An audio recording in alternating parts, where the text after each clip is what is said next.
Lagay ng ekonomiya, kalakalan, negosyo at iba pa. Atin ang alamin dito sa Ang Pilipinas Ngayon.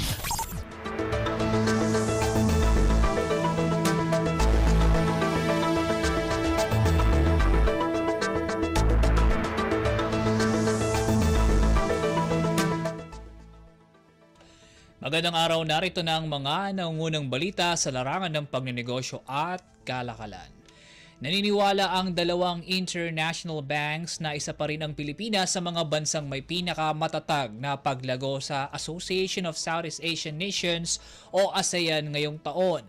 Ayon kay HSBC Global Private Banking and Wealth Chief Investment Officer for Southeast Asia and India, James Cheo, inaasahang magiging maganda pa rin ang takbo ng ekonomiya ng Pilipinas ngayong taon buwat sa malusog nitong domestic consumption, umuunlad na business process outsourcing o BPO sector at ang tumataas na pamumuhunan sa digital services. Ani Cheo, bentahe sa bansa ang services exports kasama ng information technology at BPO services maging ang overseas remittances, bagay na tinawag niyang key economic pillars na siyang nagiging buffer ng Pinas sa global trade uncertainties at tariff risks.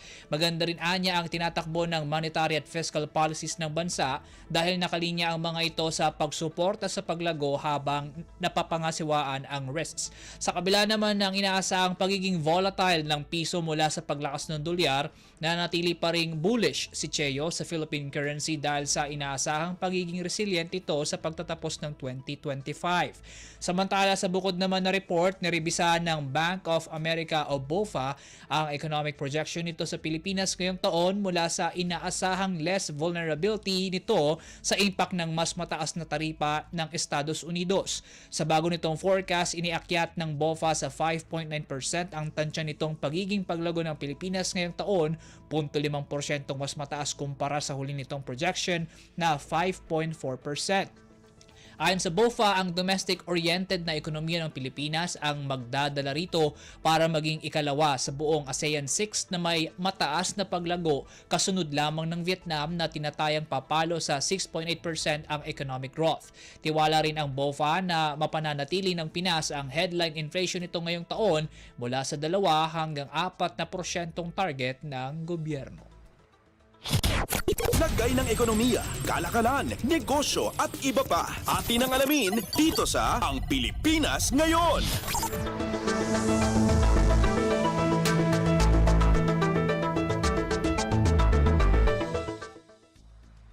Sa iba pang balita, pinuri ng Globe Telecom Incorporated ang Philippine National Police Criminal Investigation and Detection Group o PNP-CIDG mula sa matagumpay nitong pagkakaaresto sa 2 Chinese nationals na nagtangkang magbenta ng pre-registered SIM cards. Sa isang pahayag, sinabi ni Globe General Counsel Froilan Castelo na naaresto ng CIDG ang 2 sospek sa isinagawang buy-bust operation noong Enero 9. Nakumpiska sa 2 ang 1,000 at 700 Globe SIM cards at 2,300 TM SIMs. Salig sa Section 11 ng SIM Registration Act, itinuturing na illegal ang pagbibenta o pagbili ng pre-registered SIM cards kung saan ang mga lalabag dito ay maaaring maharap mula sa 6 na buwan hanggang 6 na taong pagkakabilanggo at multang naglalaro sa 100,000 piso hanggang 300 piso.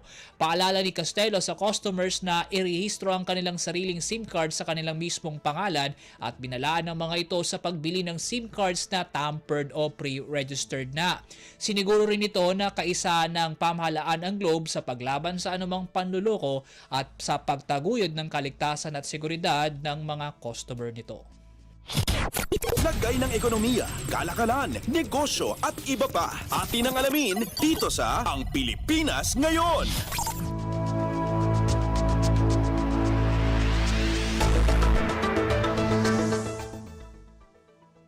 Kaugnay pa rin sa mga panloloko, nagbigay babala rin ang Smart Communications Incorporated sa mga customer na huwag i-click o pindutin ang mga link na matatanggap sa SMS. Ginawa ng Smart ang babala kasunod ng paglaganap ng text messages kaugnay sa umunoy redeemable reward points. Ayon sa Smart, ang mga ganitong uri ng text ay phishing scam na layong kunin ang impormasyon ng sino mang makiklik ng links. Dagdag pa ni Smart Vice President at Head of Regulatory Affairs Roy Ibay, hindi nagpapadala ng clickable links ang Smart sa official messages at ipinaalalang mag-login lamang sa official domain nila na smart.com.ph. Kasabay nito, nagbabala rin si Ibay sa pagkalat ng suspicious links na ipinadadala sa third-party messaging applications. Bilang tugon sa mga ito, sinabi ni Ibay na pinalakas na nila ang kanilang network firewall upang maharang ang mga nasabing text message. Nitong 2024, inuulat ng Smart na aabot sa 2.3 bilyong text messages na naglalaman ng mga kahinahinalang links ang kanilang naharang at lampas 1 milyong mobile numbers naman ang natukoy nilang sangkot sa suspicious activities. Lagay ng ekonomiya, kalakalan, negosyo at iba pa. Atin ang alamin dito sa Ang Pilipinas Ngayon.